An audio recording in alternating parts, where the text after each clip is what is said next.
Hi guys, this is Irene, and today's video I want to talk about procrastinating. So you're probably watching this video because you are procrastinating, or you haven't been disciplined enough to complete the tasks that you have even though you've had a lot of time to, or you're just feeling guilty and beating yourself up for procrastinating and not having to finish the tasks.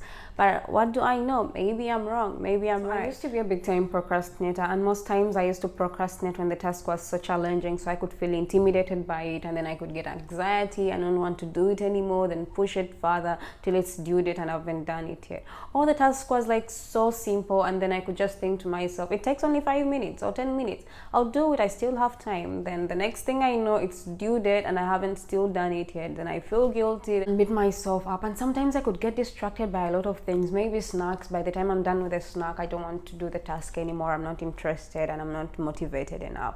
Or by the phone, like when you're working, get that notification on social media or texting a friend. By the time you're done scrolling on social media or texting this friend, it's a lot of time that has passed. Coming on to the task, you don't feel interested anymore or motivated, so I could end up postponing it.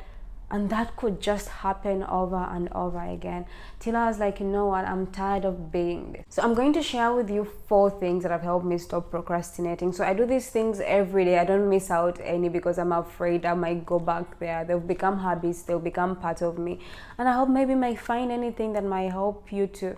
So number 1 thing I do is that I write down every task that I have to do the next day before I sleep every day. So I have this weekly planner where I write down all the big tasks that I have to do the whole week and the small tasks too. And I really advise you to even write the small task, no matter how small it is. Maybe it's going to take a minute or two, write it down, and then by the end of the day, just check everything that you've done, every task that you've completed, check it out. When you ignore the small tasks and you don't write them down, that's when you ignore them because you think, oh, it's going to take me 5 minutes, it's going to take me 10 minutes, why should I write it down? But when you write it down and check it, that's going to be encouraging you. Every time you're looking at your to-do list through that day and look at it in your head, it's there, you have to do this, you have to do this, you don't forget it. And it's really satisfying by the end of the day.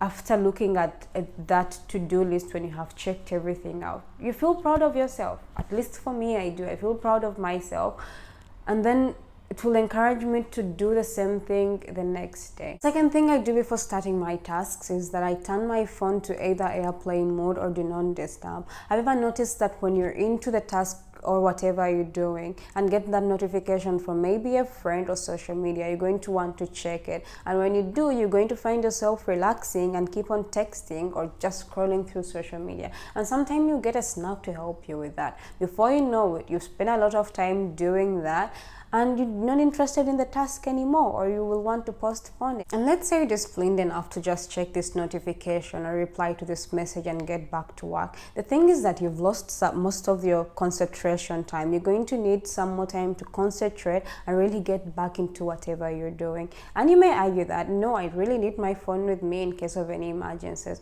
But if you really look at yourself, is that not another excuse to be with your phone? Like, we've all been in all situations where you cannot be with your phone, maybe at work or any place that you cannot have your phone with you, or it has to be switched off.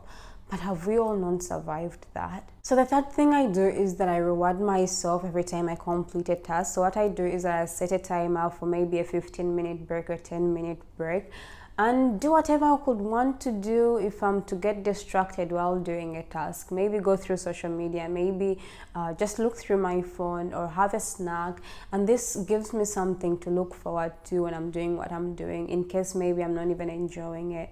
And if I'm tempted, or if I have the urge to get to do what I'm not supposed to do while doing that task, like checking my phone, I always think about those 15 minutes I'm going to have after. So I think about the 15 minutes and keep on going and doing whatever I'm doing, maybe even faster. So I'm going to the last step of what helps me to stop procrastinating. But before that, I want to remind you to subscribe to my YouTube channel if you like more content like this, to like this video if you found some value from it, and to comment in the comment section below if you've procrastinated before, and if you did, what helped you to stop, what helped you through the process. So lastly, it's more of a tip or a hack, what I usually do when I'm about to procrastinate. So what I do is that I imagine and remember how I felt every time I procrastinated. So I could feel like a loser. I could feel like I don't deserve anything. I could feel like I could have avoided all this. I could feel like, why am I not this disciplined like everybody else? And every time I completed a task, I could feel so proud of myself. I could watch all the Netflix that I wanted.